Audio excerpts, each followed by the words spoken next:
I love speaking to this group and seeing all these faces. I wanted to talk about poetry in a different way before I started with my own poems. I brought in what is clearly an object of beauty, and depending on the way the light is falling on it for you, you'll see it differently. I'm looking at poems today as objects of beauty, not so much for their message or their point, but just like my Sumier paintings, which have a lot of white space, so the viewer can come in.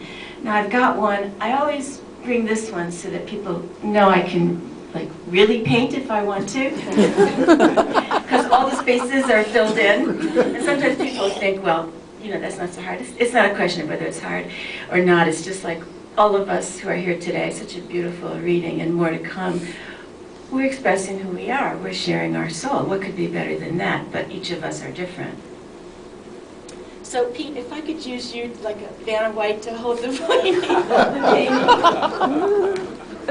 I'll tell you which one's in the middle.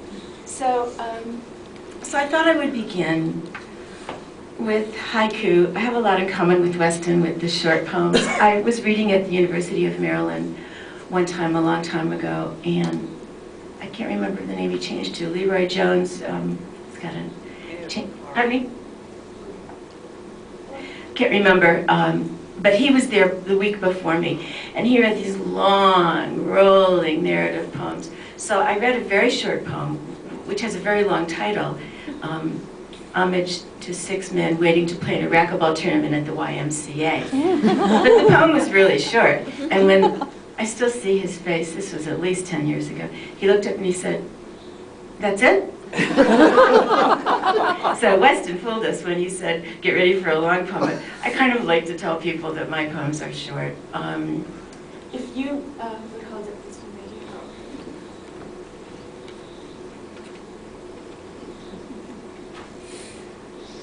These are haiku-like. They don't have the 17 syllables, but a lot of American haiku doesn't completely do that. Enigmatic lady, evanescent wisp, lilting like lotus. And since you're there, we can do the Weeping Willow. This one. Thank you. Right.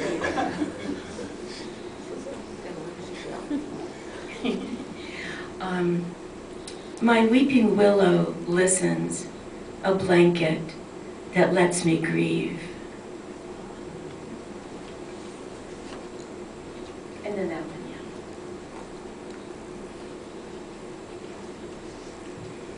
yeah. Mountains come forward, retreat, their presence in absence.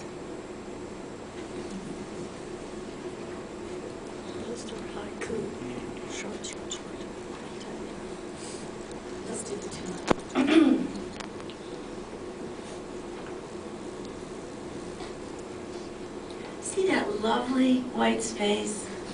I can't remember if I just told you this story or not. John Chardy, famous Italian-American poet, was asked once what he liked most about poetry.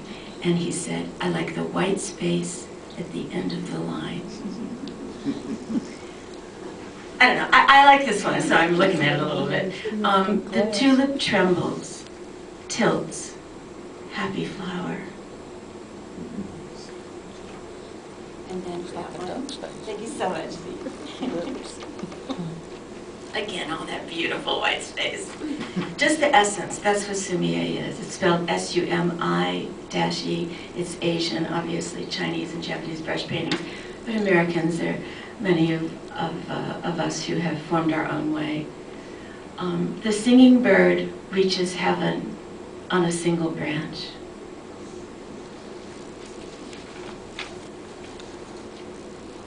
And the last one. This is a bird of paradise.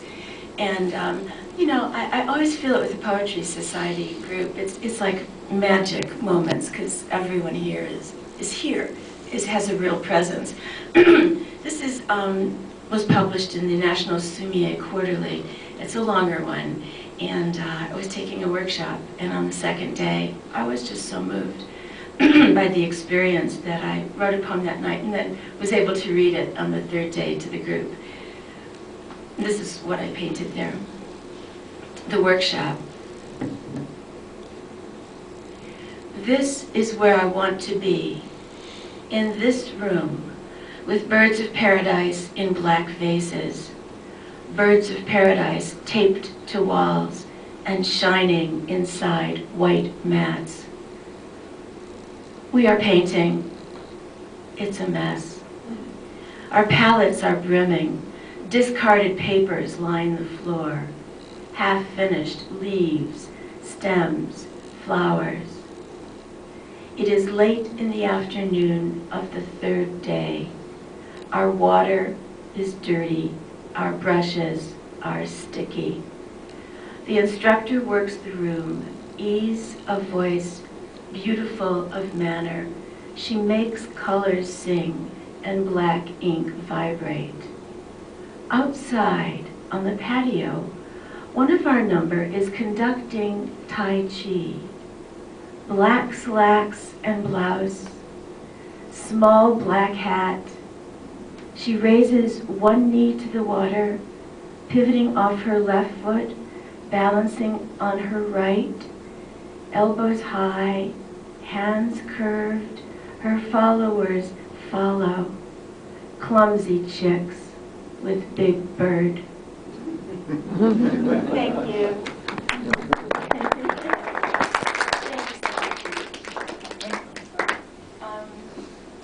Boy, I haven't seen her in a long time. That was Joyce Wang, and she's moved, and I felt, you must feel that when you read your poems, re-experiencing the emotion or the time and the place. This one is based on a painting as well. Is this mic working out okay? Yeah. There's, some of you may know a painter named Ron Jensen, and there was an exhibit, I think this was organized by Nancy Powell, I'm not sure, she contributed, the Iris Art Studio, and he had a painting. And you know, I've done this before. At the Suffolk Museum, they had a exhibit called something about tea, capital T, the art of tea. And it could be anything, tea ceremonies and so on. So this is the first time I'd seen a poem hanging in a museum once, you know, next to a painting or a gallery, and I thought, I want to do that. I want to have a poem that's up there. So I was delighted to get this offer to paint, and you just randomly get a picture. So I was thinking of this great painting, and I got a picture of a ceramic teapot. And you know, I was just like, but I wound up writing a poem. But this one was, I responded to. It's got a new title today. It's called Water Rhythms. The boats surge on the furiously colored sea, moving towards us, away from us, tilted but holding, letting themselves rise on the swells, deepen in the troughs, fishing poles yearning upwards for the light, while we, safe on land, calmly observe beauty.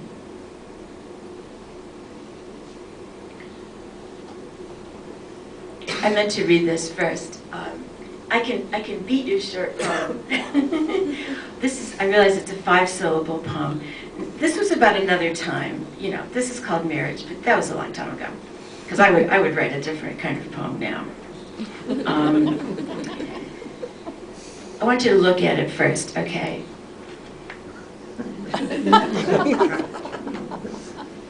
White space. A lot of white space.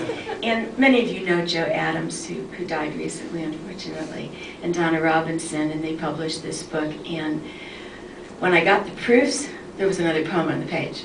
Now, this is my first book, and I didn't know a lot of things, but I knew that, and I begged her. She was going to have to lengthen the book. It got complicated, because that's really important. It's called Marriage. He studies his plate. She studies him. Oh, somebody's nodding. There you go. Yes. My students thought, I used to teach at Norfolk State University in English, and my students thought it was about, you know, dinner and what you were eating. And not quite. Half of it was. Pardon me? Half of it was. Half of it, yeah. Actually, an Ingmar Bergman film, Scenes of a Marriage, it's a very long table, two people on opposite sides. I'm looking for a poem I want to be sure to read to you. In a painting, honor the white space. Give flowers, trees, and mountains room to dream. Shape colors wildly. Do not call them back home.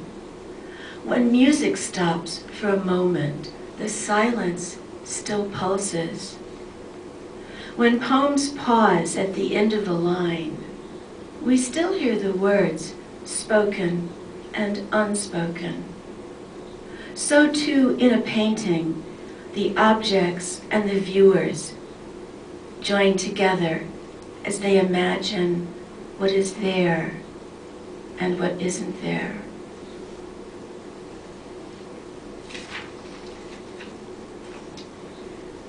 My daughter got married a little while back, and some of you know Marc Chagall's beautiful paintings where roosters and people are up in the air, and you know, it's magical, and we love it.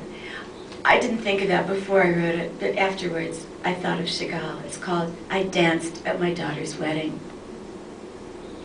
In my electric blue dress, matching shoes flying, I kissed all the dragons and spoke love words in their ears. The dragons would be my ex-husband's relatives.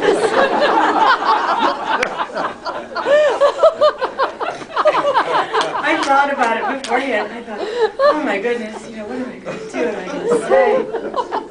So I just...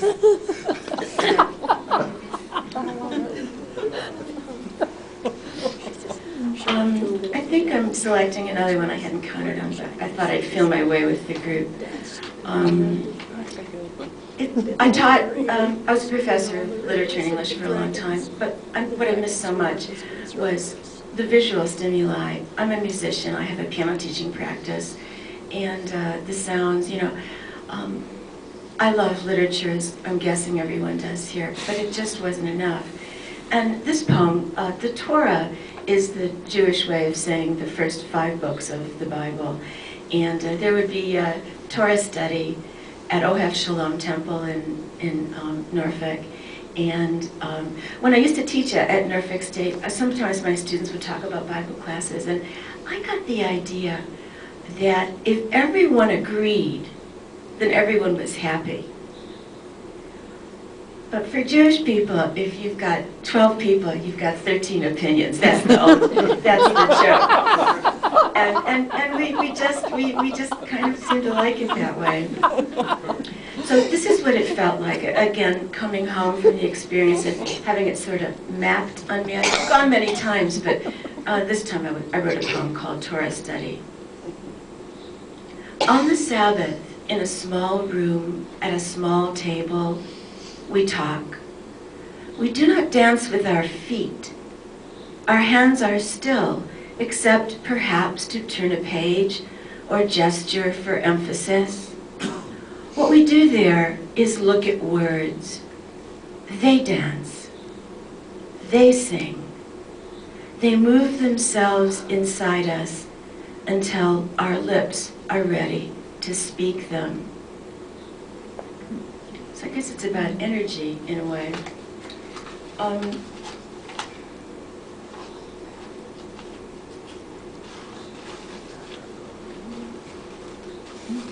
I usually have these more organized, I'm sorry. I just couldn't quite get up early enough to get them all centered. I'm looking for a Passover poem, which isn't so much the visual beauty that I talked about, but Passover is coming up this April 9th. And, you know, I went to a Seder, and the host of the Seder said, you know, bring something. So I brought a poem. It's called Again. On the cusp of spring, we bring ourselves to the Seder table yet another year, open to its new season, its buds, its heart, its light, hopeful green. We drink red wine, eat strange foods in special order on once-a-year plates, singing of when we were slaves and when we were made free, knowing the difference. Knowing the difference, why do we gather yet again? What is the meaning of us before the table? What is it we still need to know? It is this, that sorrow is with us, that for those who left, some stayed, that for those who sing, some were silenced, that for those who eat in abundance, some are still starving. We remember tonight, we hold hands against the dark of those who cannot or will not see to be free. We pray for them, we sing with them, we remember them. Is that my 10 minutes? Thank you.